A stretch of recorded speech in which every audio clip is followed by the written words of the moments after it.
Hello and welcome. This is Matthias 76. Together, we are decoding the deception. And you already know because you clicked on this video on the thumbnail.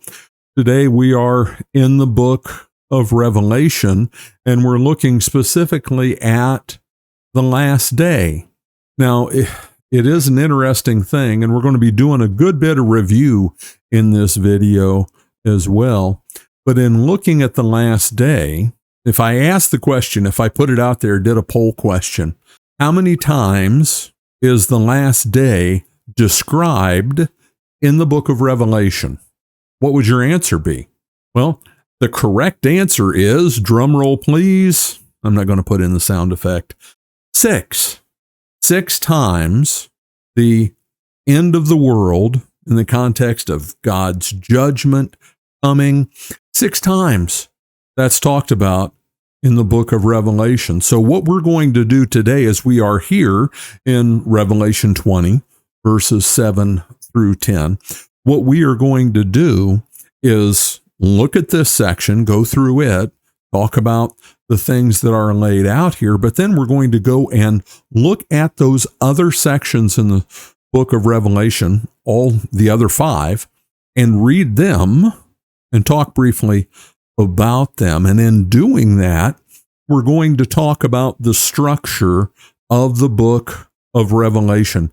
Because if you don't understand the structure of the book of Revelation, it can lead to all kinds of wild and fanciful interpretations of the book. And very often, unfortunately, that is what happens. This is the image that we use for how to best understand the book of Revelation. It is as though it is one big gem. And how many different facets does that gem have? And if you were, and I can't make it work here because this is a 2-dimensional image, but if you were to turn that giant gem and look at it from different angles and the light refract off of it from different angles, it would appear different, but it's still the same gem. So one of the things we're going to talk about is how that relates to these different presentations of the end times in the book of Revelation. But let's jump in here. We're in this section where it talks about the 1,000 years. I'm not going to go back into that. You can go see our videos on that. And I do encourage you, you can go, and the best place to find it is our website. You come to our website, you go here to Bible videos and Revelation, and that's going to take you here. The last video that we did will always be listed, but since there were 3, we've got those 3 videos listed here. Then here's the playlist, and there are other resources as you go farther down the page.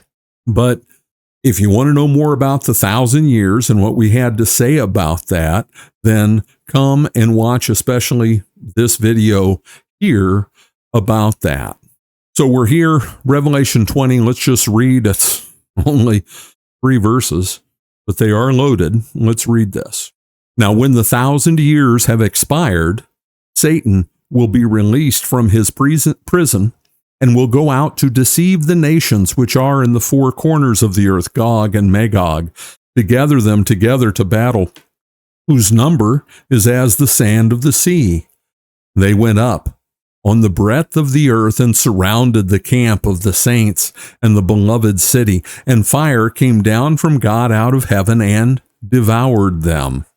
The devil, who deceived them, was cast into the lake of fire and brimstone, where the beast and the false prophet are, and they will be tormented day and night forever and ever. Now, I want to jump in right here because I've seen some things just recently, different theologians presenting this idea that because they're cast into the lake of fire, fire destroys things, that the suffering is, as far as duration goes, limited. But this very text makes it clear that that's not the case, and they will be tormented day and night forever and ever. Judgment is eternal, and that is why it is such a fearful thing. And that is why we who walk in the light need to be reaching out to those who are, as it says 2 times in this text, deceived, who are trapped in the darkness. And we who are light, you are the light of the world. Let your light so shine before men that they may see your good works and glorify your Father who is in heaven. That is, they come into the light as well and praise the one true God. That is what we are about. That's what this channel is all about. So the 1,000 years, that period that is the New Testament era, from the time Christ was victorious and ascended into heaven until he comes back on the last day. That is the 1,000 years. You can go watch the video to go into more on that when they have expired. And I guess I have to talk about it some. It is the preaching of the gospel, which I just described for you as light in contrast to darkness. Those are Jesus pictures. That is the image John uses so frequently in his epistles. The light keeps the scary beasts off in the darkness. If I walk out on my back deck and I've got my big powerful flashlight, I've got one of those guy flashlights, you can see half a mile down the road, and I go shine it around and there's a coyote out there, he's going to see that light, and what is he going to do? Also, because I have a big German Shepherd that comes outside with me, the coyote is going to run back into the woods. He's going to stay away from the light. The proclamation of God's word keeps evil at bay, and it is because the proclamation of God's word is being diminished. That word is being watered down. It's being made politically correct, socially acceptable, so that it's not offensive. The power of the gospel is dissipating, and the influence, the advance of evil is on the rise. They are inversely proportional. The more one goes away, the more the other comes out, and the darkness spreads. Satan will be released from his prison at the end. This is huge. Satan is at work now. He's always been at work. It is the gospel that keeps him from having free reign and deceiving people as he wants. That's why the thumbnail for our video for the first part here, this is Satan, and he's chained. The gospel chains him, and these are all Bibles with a light shining cross all around it. It keeps him hemmed in. But at the end, when it looks like all hope is gone, and that picture is portrayed for us many times in the book of Revelation, he comes out full force. There's nothing holding him back, because the gospel, it would seem, has disappeared, even though there will be a faithful few. How many ever a few is? Elijah thought he was alone, but there were yet 7,000 who had not bowed the knee to Baal and whose mouths had not kissed him. We few, it will appear, we're just out on the margin, and no one even thinks of us, and Satan will have free reign. And what is he going to do? He's going to deceive. The thief comes to steal, kill, and destroy. And with that deceive, we have to go back to Matthew 24, Mark 13. Jesus warns the disciples when they finally sit down and they're asking him about the end times, and they're looking over the city and its temple and all those great stones. And he says, make sure that you're not deceived. Go read Matthew 24 and just count the times that he talks about being deceived. Satan deceives. And when the gospel has been shoved aside, and it's a horrible thought that it will be that way at the very end, but it will. And doesn't that motivate you? Doesn't that lead you to think, I better be so well grounded in the word, so steeped in it, that if they lock me in a cell and put me away and I don't have a Bible, and oh, heaven forbid, I don't have my computer and all of my thousands and thousands of notes, that I've got it stored away in the treasure trove of my heart. Do that. Study it. learn it. You don't have to know chapter and verse, but you need to know the word so that you can call upon it. That in songs make things easy because they have a rhythm and a beat and a tune that we can remember that word. But he's going to go out and he's going to deceive the nations. He's after the nations. He took the 70 nations and led them astray through his minions. He led the 70 nations astray. And what is the work of the New Testament church? Going out and reclaiming the nations. But he's going to go out and deceive the nations which are in the four corners of the earth. 4 is the number of the earth in the book of Revelation. Go to my Revelation page, decodingthedeception.com/Revelation, and you'll see the list of how the different numbers are used. 4 is the number of the earth, 4 points of the compass, 4 winds. From the four corners of the earth, Gog and Magog, to gather them together for battle, whose number is as the sand of the sea. Gog and Magog. This comes from Ezekiel 38 and 39, and theologians, they'll just go all over the place. Bible teachers will go all over the place with what Gog and Magog mean. People take it and say it's Russia and Iran. Just in a word, nonsense. Nonsense. When you do a thorough deep dive study of how these terms are used, and you have to go into other religions of the day back when Ezekiel was around, how they use these terms, the place names, what they were. You can go through all of that. And I've got a resource that I use. Talk about a fun book to have on your shelf. A real conversation starter. Dictionary of Deities and Demons in the Bible. DDD. Use it all the time. But it's a scholarly, which means really in-depth, study of all these different terms, looking at how they're used, all these different places in Scripture and in other ancient literature. Here's what we know about Gog and Magog. No one knows exactly what it means, other than this. They represented evil forces from the north. Now, I'm not going to pull up a map of the Holy Land right now, but what was up north? What came from up north? Well, I'll tell you what came from up north. Assyria came from up north. The Assyrians. Dr. Michael Heiser rightly says that the Assyrians are the Klingons of the Old Testament. Nobody wanted to surrender to the Assyrians. They were horrible. They were awful. They were fearsome. They're the ones who hauled the 10 tribes away. Babylon, to get to Israel and Judah, Babylon had to go up and around and come down from up north. Scary things that thematically represent the opposition to God's people. That's what Gog and Magog stands for. See, I just saved you years and months and days of study.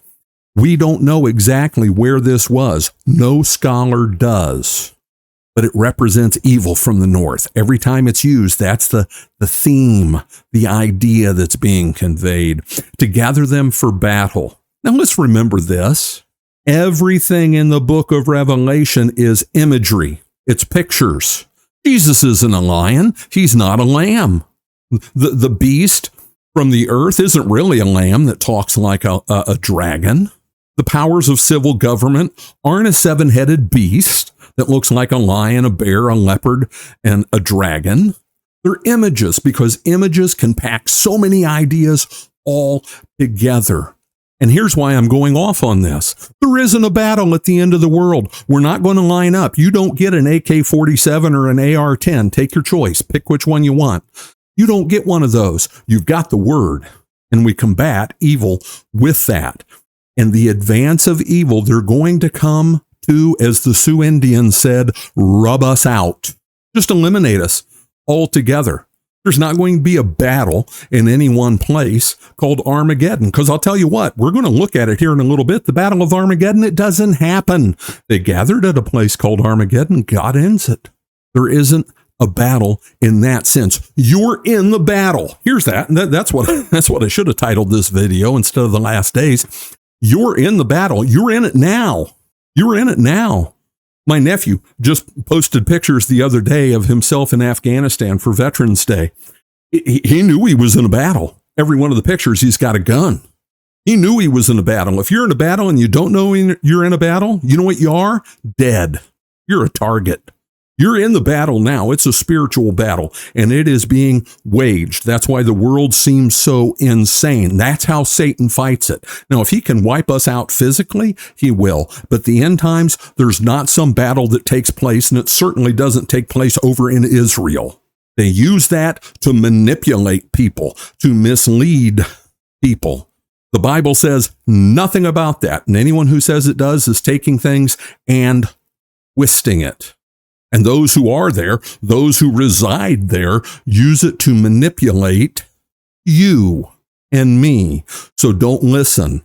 Don't have anything to do with it. I'm not going to go into that in any greater depth, though I do need to do a video about the real origin of the different people groups who are there from a biblical perspective. See this word, deceive? That's what it's about. I won't say more for now. To gather them together for battle, whose number is as the sand of the sea. It seems like we're outnumbered. At one point in the book of Revelation, it talks about the 2 witnesses. There are only 2, and they're outnumbered. And finally, they get killed and left in the street for 3.5 days. There's a whole bunch of them, and there ain't many of us. Okay? Just to use some bad English.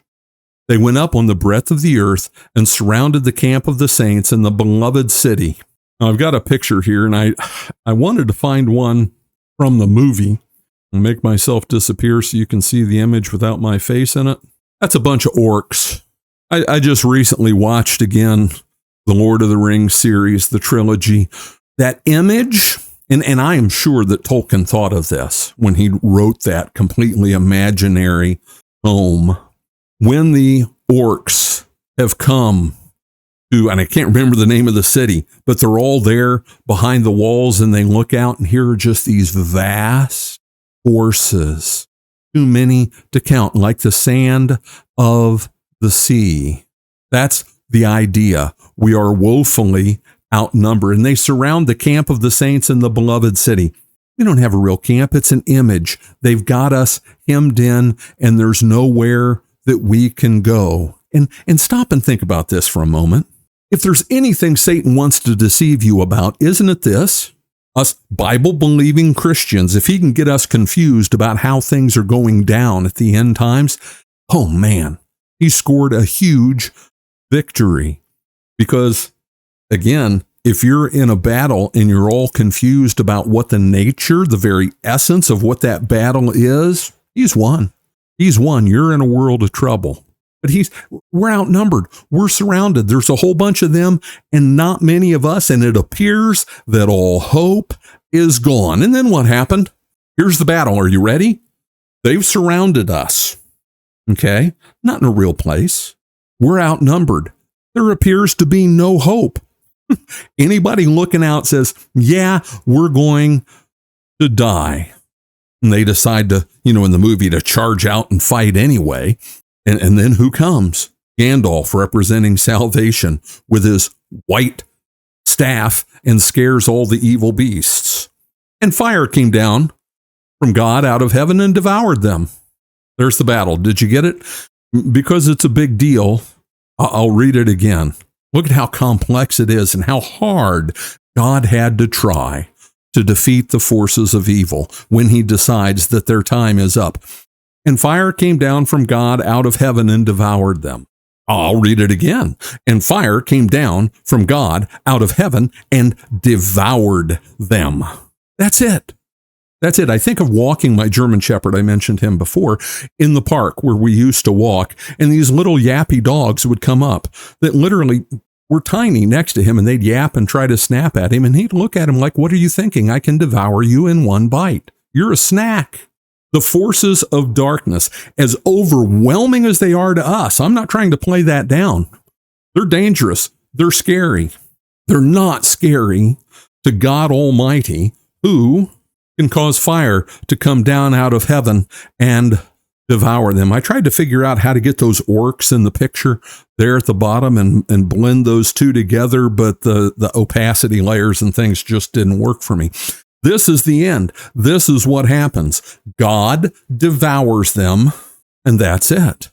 And then what? The devil who deceived them. There's that word again. Deceived. And who's the them? What's the antecedent to them? the nations, those who follow along after him. And the devil who deceived them was cast into the lake of fire and brimstone. Here it's brimstone, other places it's sulfur. Have you ever smelled sulfur burn? It really stinks. It's really nasty. Fire and brimstone, same picture as what came down on Sodom and Gomorrah. Fire and sulfur, where the beast and the false prophet are, because we have the picture of them being thrown into that back in Revelation 16, where the beast and the false prophet are, and they will be tormented day and night forever. Know whose side you're on. Remember, if by watching these videos, I don't know, I forgot to count today, this is number 62 or 3 videos on Revelation. If you take one thing away, Jesus always wins. Jesus always wins. I wish I'd come up with that myself. I didn't. My Greek professor in college did. My Greek and Latin professor, the dear sainted Charles Freilich. Jesus always wins. And because Jesus always wins, you win. You're with him. When you are with him, when he holds you in the hollow of his hand, when he carries you as the good shepherd and his rod and his staff, they comfort you. All these different things may scare you. They scare me, but they don't scare me when I remind myself whose I am, where I am, and what he promises. Whatever the future may bring, and we know what the future is going to bring thematically, it's here. No matter what it brings, we are safe because we are with him. Now, I want to talk big picture here because, as I said, this is the 6th time the end of the world is described in the book of Revelation. And to really understand that, we need to do some digging and go back and review and remind ourselves of a big part of the structure of this book. Remember that this is the revelation to John. John was on that island of Patmos, and he had a vision. And all of these different things. And I like this image of it because it's like he's watching it on a heavenly TV. It's there in the skies, and he sees these things, and he's taken up into heaven, and he's shown these different things. But in the theme of the book, in the structure of how God laid this out for him, it is as though there are four different sets of 7. 7 being that number of the covenant, God, 3, and 4, the earth. God's working for the salvation of those who are faithful, who come to faith in him on the earth. And again, you turn that stone and we see, oh, there are the 4 seals. And then you move it just a little bit and look at the different parts of it. So we've got the 7 seals. It says that God opened the 7 seals. No one else could. Jesus did. He opened the 7 seals, and the 4 riders came out, and we see the saints, martyrs under the altar, all of those things. We've got the 7 seals, and then you turn that stone once again, and you've got the 7 trumpets. And the 7 seals and the 7 trumpets, they roll right into each other because the 7th seal is the introduction to the 7 trumpets. And those trumpets blow, and this picture shows the different things that those trumpets brought about. But it's looking, the 7 vision, or the 7 seals were like, here's the history of the world from the time of Jesus' ascension until his return. And there are these different things that go on. There's war, there's pestilence, there's hunger, there's destruction. And all the while, the saints are there under the altar crying, "Oh Lord, how long until you bring judgment?" And then the picture of the 7 trumpets, you've turned that gem and are looking at it a different way. There are these different manifestations of what happens in the world with water being turned into death, with fire, devouring things. We can see weather control in that, with war and destruction and how that works. And then over here, we've got the two witnesses and all these different things. I want to do a review of the entirety of the book, and you turn the gem again and you've got the 7 visions. And the 7 visions are the one that's easy to miss. And I'm going to take a picture of this and pop it up on the screen for you, because I can't hold it up in front of my little camera. In order to get my mind around this, I was introduced to this concept of the theme of the book of Revelation and the structure of it by a theologian named Dr. Siegbert Becker. And interestingly, he went to the same college that I did long before I did. And then he taught at the seminary I went to and passed away right before, literally the year before I got there. But his theme of the sets of 7, that picture, I got from him, and I really struggled getting my mind around that. So I made this thing that hangs. It's a hanger and cardboard and the printout of the 7 sets of 7. And I spent hours looking at that thing and comparing back and forth and coming to realize that it is the correct view of the book, the structure of the book. They're not 7 different eras of history. If you try to do that, you end up with this convoluted, confused, twisted mess that never makes any sense, and you end up with all these different interpretations of it. That's why there are so many different interpretations of the book of Revelation.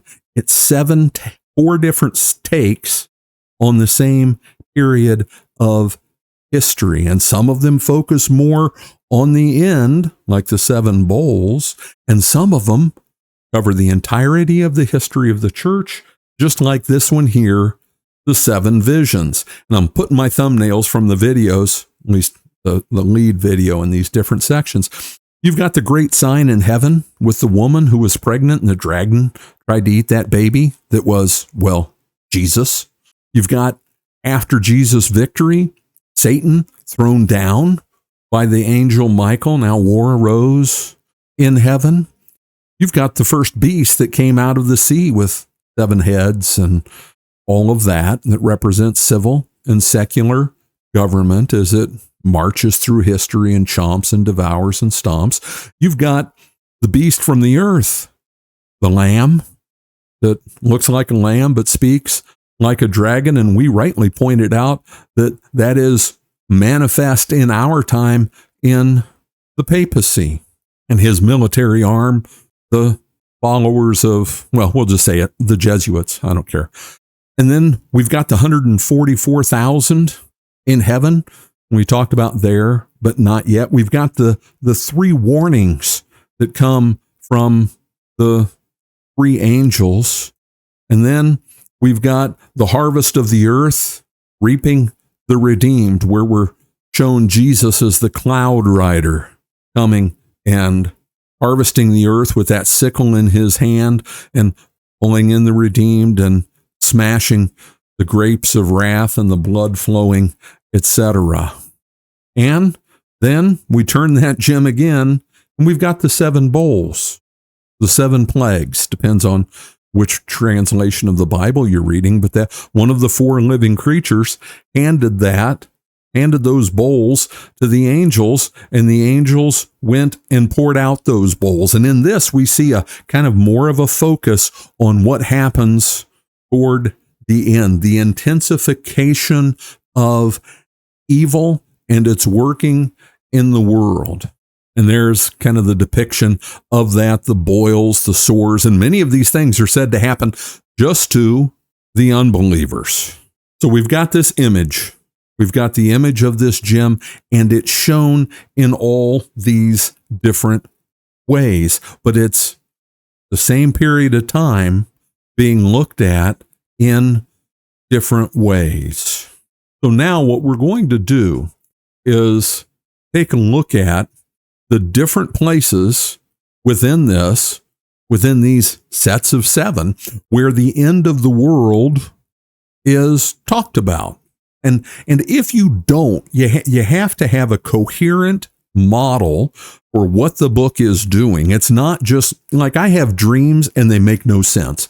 I was telling my wife this morning about a dream I had last night, and it was just idiotic. It's incoherent. It doesn't make any sense.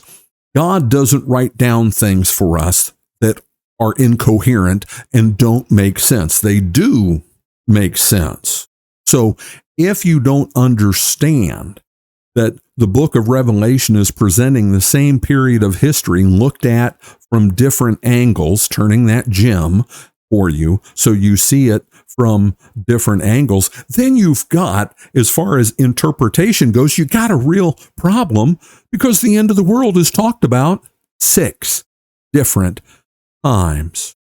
And I'll read this, and I just ask you, is this about the very end, the end of the world? This is the 6th seal.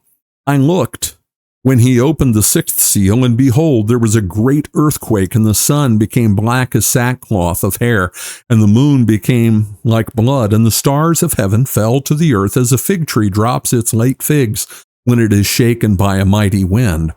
Then the sky receded as a scroll when it is rolled up, and every mountain and island had moved out of its place, and the kings of the earth, and the great men, the rich, and the commanders of the mighty men, every slave, every free man, hid themselves in the caves and in the rocks of the mountains, and said to the mountains and the rocks, fall on us and hide us from the face of him who sits on the throne, and from the wrath of the Lamb, for the great day of his wrath has come, and who is able to stand? That's about the end of the world. That is a picture of the end of the world. It's focusing on the response of those who are high and mighty, who crush the weak and the poor, the unimportant under their feet and don't care. But then when God comes back and everything they know has been shaken, they're terrified and they're clamoring in fear in their caves. Now we'll go to Revelation 11, the 7th trumpet. We just had the 6th seal. I told you the 7th seal introduces the 7 trumpets. Now we're at the 7th trumpet. Then the 7th angel sounded, and there were loud voices in heaven saying, the kingdoms of this world have become the kingdoms of our Lord and of his Christ, and he shall reign forever and ever. And the 24 elders who sat before God on their thrones fell on their faces and worshipped God, saying, we give you thanks, O Lord God Almighty, the one who is and who was and who is to come, because you have taken your great power and reigned. The nations were angry, and your wrath has come, and the time of the dead, that they should be judged, and you should reward your servants, the prophets and the saints, and those who fear your name, small and great, and should destroy those who destroy the earth. That's talking about the end. And then the temple of God is open in heaven, and the ark of his covenant was seen in his temple, and there were lightnings and noises and thunderings and earthquake and great hail. If that doesn't describe the last day when God's wrath comes and then his presence is revealed to us all, then I don't know what does. And I certainly don't know what that could possibly mean. Now we are to Revelation 14, Verse 14, and this is that picture I showed you of Jesus on the cloud with a sickle in his hand, harvest. Harvest is at the end of the age, right? Let's listen to this. Then I looked, and behold, a white cloud, and on the cloud sat one like the Son of Man, having on his head a golden crown, and in his hand a sharp sickle. And another angel came out of the temple, crying with a loud voice to him who sat on the cloud, thrust in your sickle and reap, for the time has come for you to reap, for the harvest of the earth is ripe. So he who sat on the cloud thrust in his sickle on the earth, and the earth was reaped. Then another angel came out of the temple which is in heaven, and also having a sharp sickle. Another angel came out from the altar, who had power over the fire, and he cried with a loud cry to him who had the sharp sickle, saying, thrust in your sharp sickle, and gather the clusters of the vine of the earth, for her grapes are fully ripe. So the angel thrust his sickle into the earth, and gathered the vine out of the earth, and threw it into the great winepress of the wrath of God. And the winepress was trampled outside the city, and the blood came out of the winepress up to the horses' bridles, for 1,600 furlongs. That is another picture of the end of the world. It's just giving a different insight on it, a different take on it, an emphasis here on the harvest of the believers and the harvest of the unbelievers and the punishment that they receive. Revelation 16, and this is the Battle of Armageddon. Okay, we're here in the bowls. At the end of the sixth bowl, we have, and they gathered them at the place called in Hebrew Armageddon, and it talks about the false prophet and them going out and bringing the kings of the earth to this one place called Armageddon. Armageddon. And the best, here we could do a whole lot of history again on the term Armageddon. It says it's in Hebrew. There isn't a word in Hebrew called Armageddon, but there is a place called Har-Megiddo. I'm going to say that real fast, Har-Megiddo, and then I'm going to say Armageddon. You see how they sound similar? Har-Megiddo. It's the Har is mountain in Hebrew. Megiddo is the place where something really cool happened. Elijah in the showdown with the 450 prophets of Baal. I think it is my favorite of all the Old Testament kind of confrontation with evil stories. They sacrifice and they do all their stuff, and what happens? Nothing. Elijah wins, and what happens to the 450 prophets of Baal? They're executed. They're executed. So what's going to happen at Armageddon? It's going to be as much of a battle as Elijah's showdown was with the 450 prophets of Baal. Do you get that picture there? 450 of them, one of God's prophets who thought he was all alone, who thought everyone else had caved in and worshiped Baal. But God lays them all low. Listen to what happens here at the, I'm air quoting. Can you see that? Air quotes, Battle of Armageddon. Again, my German Shepherd and a little Yorkie. The seventh bowl, the earth utterly shaken. Then the seventh angel poured out his bowl into the air, and a loud voice came out of the temple of heaven from the throne saying, "It is done."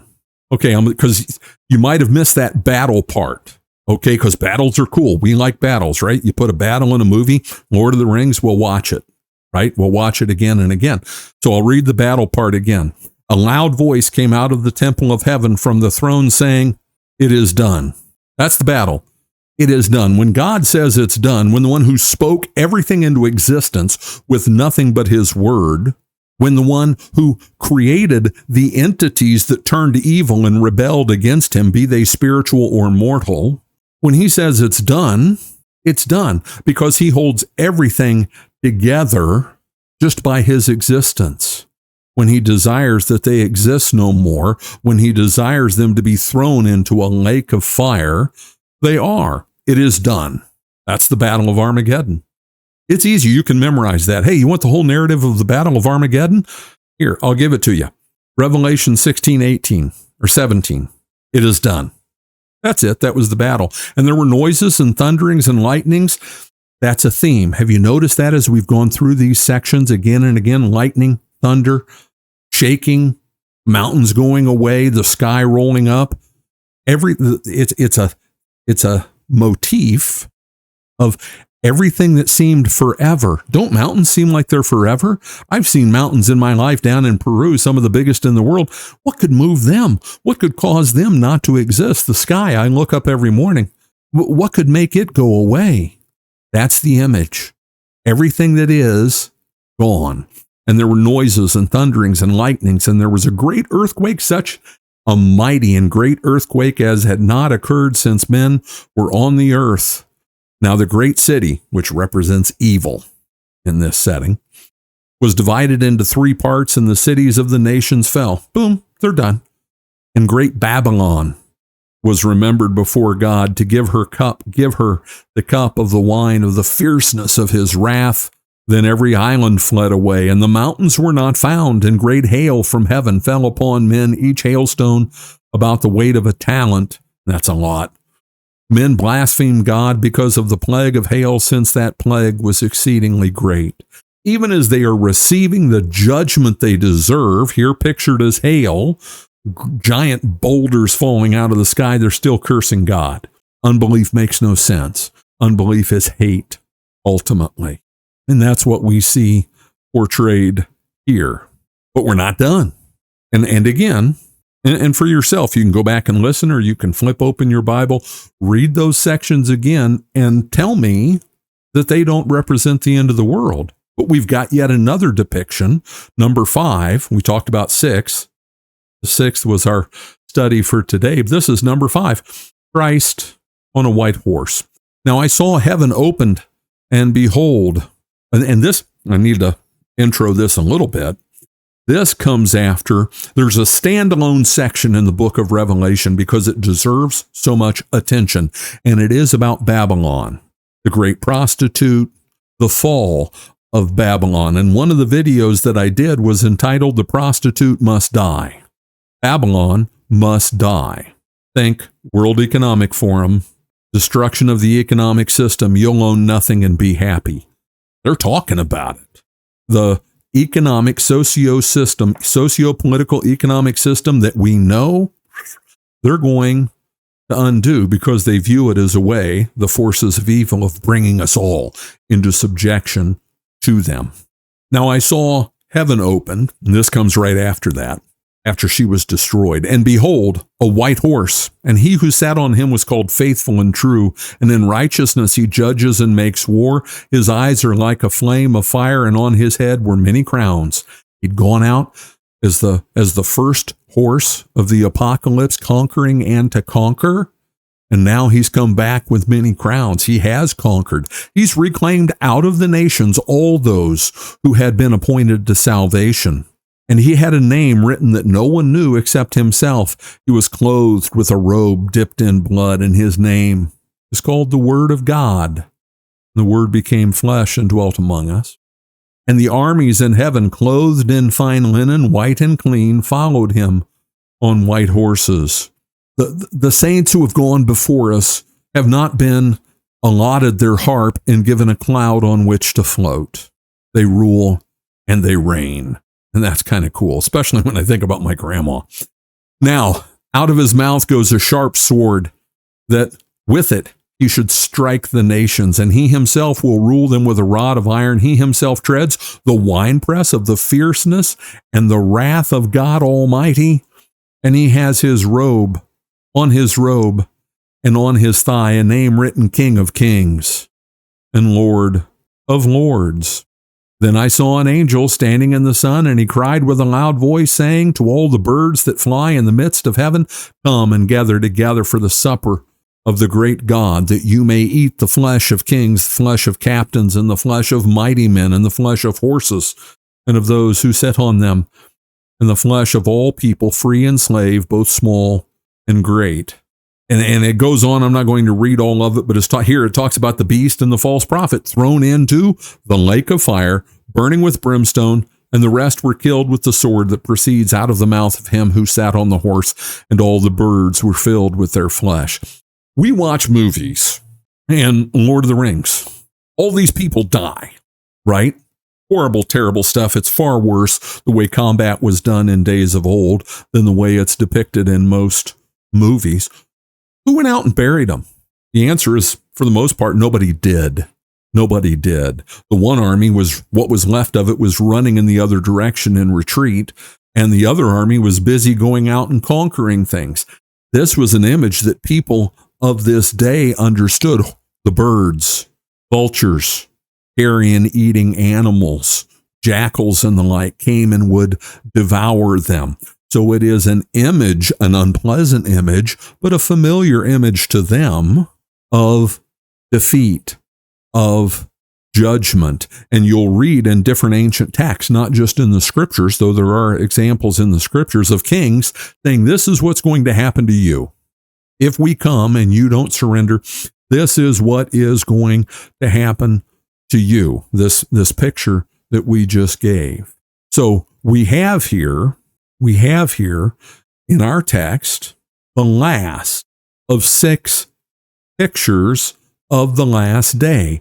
And every one of them, and I encourage you, I don't just say these things because I'm a Bible teacher and that's what I do. I tell you to read the Bible. Go read it again.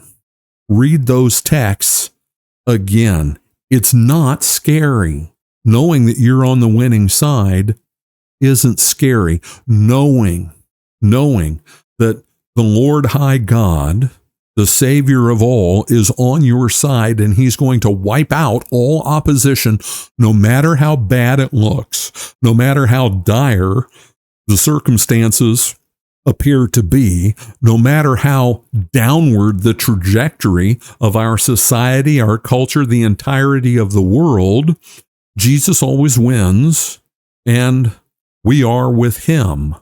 So let the last day come. How does the book of Revelation end? Let's go. Verse 20 and 21 of the last chapter of the book of Revelation. He who testifies to these things says, surely I am coming quickly. Amen. Even so, come Lord Jesus. Notice that's what John says. That's what John says. John, that elderly man sitting on that island who had seen all of this and at times was terrified by what he saw, yet in the end, what he says is, come Lord Jesus. It is the thing for which the believer longs. And Jesus does come. It might be that he comes during my lifetime. It might be that my last day is before that and he takes me home. No matter what, I want to be prepared. And so that's why I do these videos. I put in all this work and effort not to get clicks. I get nothing for the clicks. I'm never going to be monetized. I'm never going to have enough followers. I don't care. I want that those who listen, who learn, are built up, are instructed in the truth, especially on this book of the Bible, about which there is so much confusion, about which there is so much false teaching. I hope that this video was a blessing to you. I hope you enjoyed it. I hope you get a lot out of it. I hope you go back and watch it again. I encourage you, because it matters, give me a thumbs up. If you haven't subscribed, subscribe, share this video with somebody else, and leave a comment. One word, hi, hello, thanks. It makes a difference in how this video is put out there for others. This is Matthias 76. Together, we are decoding the deception. God bless and have a great day.